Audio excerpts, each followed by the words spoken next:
নমস্কার বন্ধুরা, আমাদের চ্যানেলে আপনাদেরকে স্বাগত জানাই। যারা চ্যানেলটিকে প্রথমবার দেখছেন তারা অবশ্যই চ্যানেলটি সাবস্ক্রাইব করে নেবেন এবং বেল আইকনটি দাবিয়ে দেবেন যাতে চ্যানেলে দেওয়া সকল ভিডিওর প্রথম নোটিফিকেশান আপনাদের কাছে পৌঁছে যায়। তো পুজোর পরে ফল প্রকাশ করবে এসএসসি, নভেম্বর মাসে প্রকাশ হবে, সেটা আমি সকালে অলরেডি একটা ভিডিও দিয়েছি। তো পরীক্ষার শেষের পরে এটা তো প্রাপ্তবর্ষ অলরেডি জানিয়েছিলেন। এর মধ্যে অলরেডি নবম দশম এবং একাদশ দ্বাদশ শ্রেণীর মডেল অ্যান্সার কি অলরেডি আপলোড হয়ে গেছে। যত সম্ভব এই পুজোর পরেই ওর ফাইনাল অ্যান্সার কি যেটা আসতে চলেছে, পুজোর পরে বলতে লক্ষ্মী পুজোর পরে, মানে এই উইকে আসার কথা আছে। এবার দেখা যায় কতটা আসুক না আসুক, খবর তো আছে যে আসবে। তো আমরা যতটা খবর পেয়েছি নিয়ার অ্যাবাউট 500 জনের কিছু বেশি, ঠিক আছে, এই টোটাল যারা হচ্ছে চ্যালেঞ্জ করেছেন এই যে এসএসসির যে অ্যান্সার কিটা দেওয়া হয়েছিল, মানে টেম্পোরারি যে অ্যান্সার কি, সেটাকে 500 কিছু বেশি, মানে প্রায় 535 জনের মতো বলে নিয়ার অ্যাবাউট এটাকে নাকি চ্যালেঞ্জ করেছে। তো এর অ্যান্সারও অবশ্যই আসবে, ঠিক আছে। আর একটা কথা, ইনফরমেশনটা যে কারণের জন্য এই ভিডিওটা করা, যে টোটাল একটা হিসাব পাওয়া গেছে, আজকে আনন্দবাজার পেপারও দিয়েছে। তো ব্যাপারটা এরকম দিয়েছে যে টোটাল পরীক্ষা দিয়েছে 5,65,000।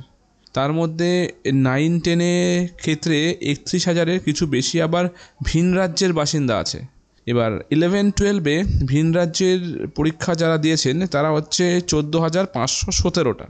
তো 9-10-এর ক্ষেত্রে টোটাল আবেদনকারী সংখ্যা ছিল 3,19,961 জন, যার মধ্যে পরীক্ষায় বসেছেন 2,93,192 জন, মানে নিয়ার অ্যাবাউট 91.62%।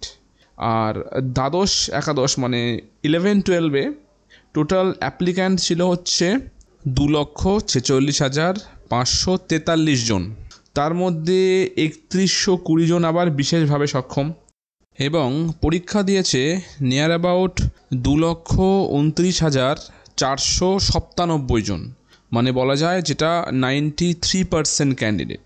তার মানে এবার কম্পিটিশান কিন্তু যথেষ্ট টাফ হতে চলেছে, প্রচুর পরিমাণ ক্যান্ডিডেট। এবার মেন সংখ্যাটা, তার মধ্যে অলরেডি যারা ইন সার্ভিস আছেন তারা তো 10 নাম্বার পাচ্ছেন, ওরা তো অলরেডি কম্পিটিশানের সামনে এগিয়ে যাচ্ছে। জেনারেল ক্যান্ডিডেট যারা ফ্রেশার্স, তাদের কতটা যে এবার চান্স হবে তা বলা খুবই দুষ্কর।